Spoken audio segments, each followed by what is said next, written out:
e mais além. Se olhar-se o vício, há alguns mitos associados a ele. Um deles é que é uma escolha que as pessoas fazem. E o sistema de justiça criminal, que penso ser um termo bem apto de se colocar, é um sistema criminal. O sistema de justiça é criminoso. Baseia-se na ideia de que as pessoas estão fazendo escolhas quando se tornam viciadas. Se elas não estão fazendo escolhas, então por que puni-las por isso? E a outra ideia é que é um problema genético. E a terceira ideia, claro, é que drogas viciam, o que é inerentemente burrice. Porque se for verdade, todo mundo que já provou uma droga deveria se tornar-se viciado. Mas a maioria das pessoas que provam a maioria das drogas nunca tornam-se viciadas. A maioria das pessoas que provam fumar não se tornam viciadas em nicotina. A maioria das pessoas que tomam uma bebida não tornam-se alcoólatras. A maioria das pessoas que experimentam heroína, ou metanfetamina, ou cocaína não tornam-se viciadas. A questão real é: por que as drogas viciam certas pessoas? O que cria a suscetibilidade? O que as deixa vulneráveis? Quando o exército americano retornou do Vietnã, 20% dos soldados eram viciados em heroína. Alguns anos depois, somente 1% deles estava viciado. Esta é uma taxa de cura de 95%. 95%.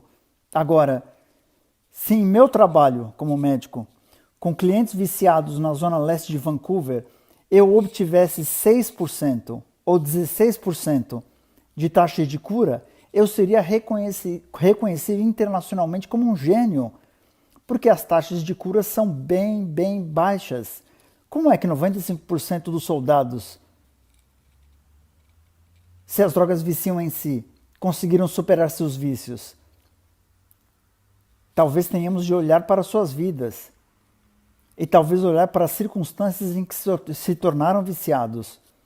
Além disso, se olharmos para as populações indígenas na América do Norte, essas pessoas de fato tinham substâncias potencialmente viciantes que não só eram disponíveis, como também eram usadas por eles. Elas tinham peiote, cogumelo, álcool, licor no Novo México e tinham também tabaco, mas não havia vício. Se as substâncias em si fossem viciantes e se estas pessoas fossem geneticamente predispostas um ao outro, elas deveriam viciar-se. Mas não houve história de dependência, vício, antes da chegada dos brancos e, aliás, os nativos usavam estas plantas. Mas por que as usavam? As usavam de modo espiritual. Em outras palavras, as usavam para elevar seu nível de consciência, onde a própria essência do vício é dispersar seu nível de consciência, porque não se quer estar ciente. Então o vício é escapar de estar ciente, enquanto o uso espiritual destas substâncias é o aprimoramento da consciência. Agora, se escolha e genética não explicam, então temos que olhar para a história. Nós temos de perguntar o que aconteceu aos nativos nesta parte do mundo, o que os levou ao vício. Álcool é conhecido no Ocidente por milhares de anos e havia muita embriaguez, mesmo nos tempos antigos. Mas não houve alcoolismo em maior parte. O alcoolismo surgiu em torno do século XVIII com a ascensão do capitalismo. Pode-se montar um bom caso que um dos resultados médicos do capitalismo na saúde é o vício. Em outras palavras, pode-se compreender as pessoas separadas do sistema em que vivem? Bem, a resposta é que não se pode. Primeiro de tudo, a biologia de seres humanos é moldada pelos ambientes psicológicos e sociais onde vivem. Eu lhes dou um exemplo. Asma. É bem conhecido agora, não controverso, que crianças cujos pais estão estressados têm maior chance de terem asma. Agora, pergunte a um médico comum o que é esta conexão, eles não fazem nem ideia, mas ainda se perguntarmos como tratamos a asma. Sabe como tratamos a asma? Com hormônios do estresse, com adrenalina e cortisol, ou cópias delas. É assim que tratamos a asma. Não entrarei nos porquês, mas o próprio fato de que tratamos essa condição com hormônios do estresse nos causaria perguntar se estresse tem algo a ver com isso? Então, em uma área poluída, onde crianças têm mais chances de terem asma, são as crianças de pais estressados que têm a maior chance de ter asma. Simplesmente porque os estresses emocionais dos pais desorganizam o mecanismo de resposta ao estresse das crianças. E quando mulheres estão estressadas durante a gravidez, os seus bebês têm níveis hormonais de estresse anormais e são agora mais sujeitas a usarem substâncias, drogas, para aliviar seus estresses quando crescem. Isso é porque os estados emocionais dos pais têm algo a ver com a fisiologia da criança. É assim que funciona. Não se pode separar a mente do corpo e não se pode separar o indivíduo do ambiente. Agora, se olharmos para os parâmetros de estresse, o que mais estressa as pessoas, a pesquisa mostra que o que é mais estressante às pessoas é incerteza, falta de informação, perda de controle e falta de oportunidades para se autoexpressar, para se expressar. Quando Karl Marx falava sobre liberdade, ele falava da palavra nos 3 sentidos dela. Liberdade para ele era liberdade das necessidades econômicas, liberdade de ameaça à vida. 2. Liberdade de interferência por outras pessoas. E 3. Liberdade para se autoexpressar, para se expressar. Isso é liberdade. Agora, que liberdade existe nessa sociedade livre? Sabe? O mundo livre, a sociedade mais livre da história. Que liberdade existe quando as pessoas não estão livres de preocupação econômica? Quando há tremenda incerteza, medo, falta de controle. Quando as pessoas têm falta de controle sobre suas vidas, elas não têm liberdade.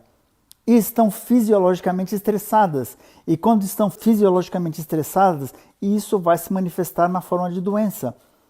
Então, quando se olha os estudos baseados na Califórnia, chamados de Experiências Adversas da Infância, o ACE, que estudou 18 mil pessoas, 85% brancas, 10% latinos e 10% negras, estudou-se o que aconteceu na infância e o que isto resultou em idade adulta. E uma experiência adversa era algo como abuso físico, sexual ou emocional, a perda de uma mãe ou pai por morte, cadeia ou divórcio litigioso, violência na família, vício em drogas na família. Para cada uma dessas experiências adversas de infância, o risco de vício subia de 2 para 4 vezes. Então, do momento que uma criança masculina jovem passa por 6 destas experiências, seu risco de tornar-se um usuário de substâncias injetáveis é 4.600 vezes maior que uma criança masculina sem estas experiências. O risco de doença mental sobe exponencialmente, o risco de doença física, como doença autoimune, sobe exponencialmente. Em estudos canadenses, foi demonstrado que quando crianças são abusadas na infância, seu risco de terem câncer sobe 50%. 50%. Por quê? Porque não se pode separar a mente do corpo e não se pode separar indivíduos do ambiente psicossocial. Mas se entende-se seres humanos no contexto psicossocial, o que vemos? Nós vemos que estresse não é apenas um evento psicológico abstrato. Ele tem correlação fisiológica. Quando você está estressado, seu corpo inteiro, sua homeostase ou o equilíbrio interno é perturbado e, fundamentalmente, se tem perturbação do sistema nervoso, aumento do batimento cardíaco, da pressão sanguínea.